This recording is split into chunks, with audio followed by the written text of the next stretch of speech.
Hello, I'm Carlo, an educator in the Learning and National Progress Department here at the National Gallery, and in this series we explore symbols we can find in the paintings of our collection. Today we're going to be talking about bows and arrows. They may pop up in pictures representing the sport of archery, but I must tell you that actually the reason for having bows and arrows in the picture is rarely that straightforward. When we walk in the gallery, the first representation of bows and arrows we can find is about love.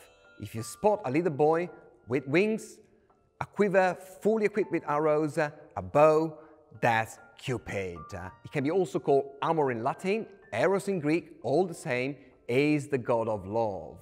He got a very special power. Everyone struck with his arrows falls in love immediately. And he likes to be in the company of his mother, Venus, the goddess of beauty.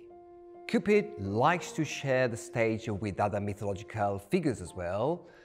Here, Pierre Mignard represented Cupid, fully equipped with his quiver and arrows, no bow, with Thetis, the mother of Achilles.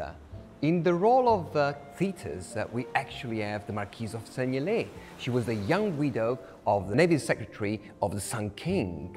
This picture, at least partially, works like a big Tinder picture. She's seeking a new husband. Not a romance, that's why there's no bow over there, but someone that definitely brings love. We got everything here, but also riches. You may probably appreciate the coral and pearls in this beautiful, precious cup. Arrows can also represent sensual love, erotic pleasure, and Venus herself is not immune to the power of Cupid. Accidentally stung by one of his arrows, she falls in love with a young youth, Adonis, and Titian represented a very crucial moment here.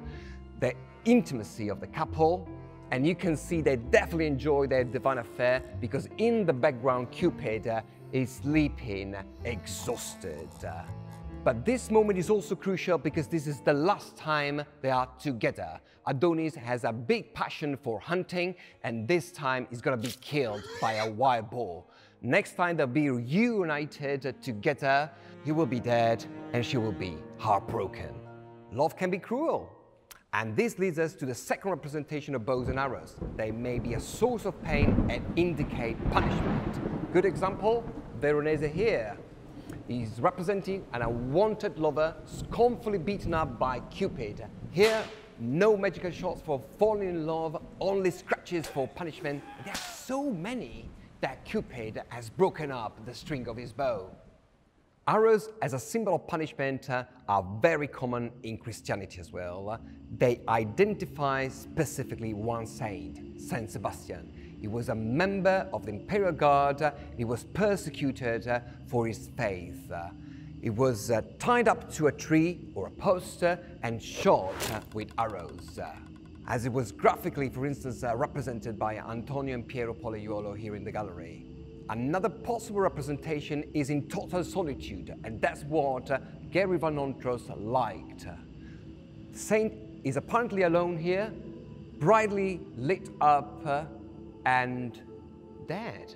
But actually, he's not really dead, he's definitely not alone. The supernatural light reveals that God is by his side and he will be saved for his faith in God. This painting altogether signifies that the love of God can win over cruelty. Wonderful. Now we are ready to build up on the opposite meanings of love and punishment and discover how bows and arrows can be used as a very effective and powerful device for storytelling. We have a wonderful example here, the reunion of Ulysses and Penelope painted by Pintoricchio. The story unfolds from the background. You have Ulysses himself who escaped the power of Circe, a goddess who turned his companions into pigs.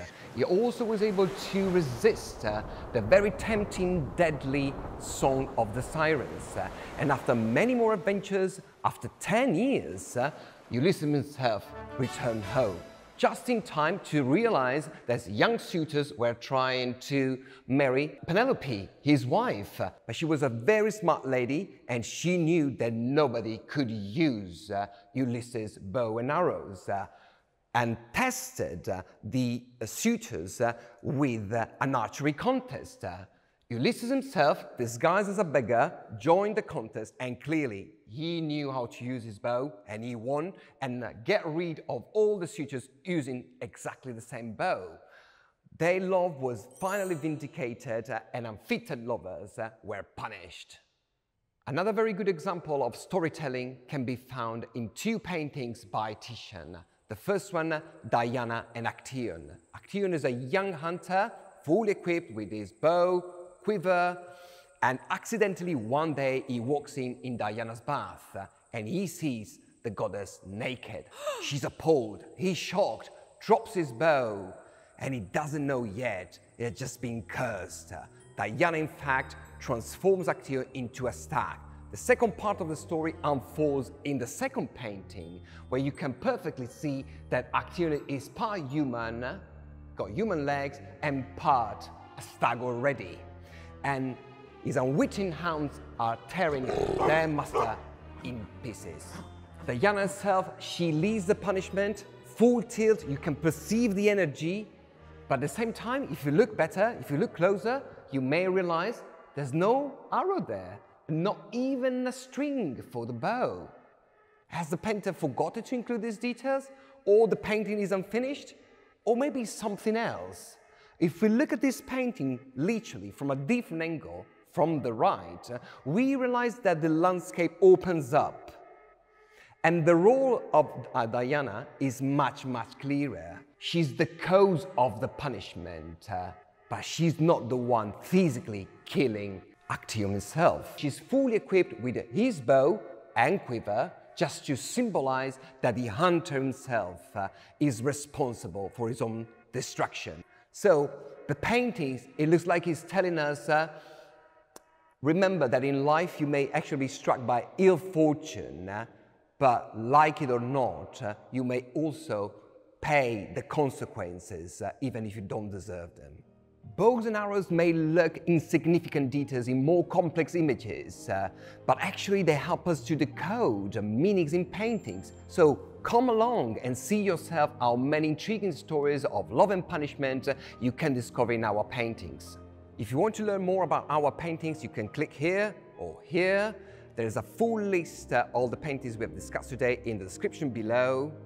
And don't forget to subscribe, leave us a comment with your thoughts, ideas and feedback. And thank you for watching. See you next time.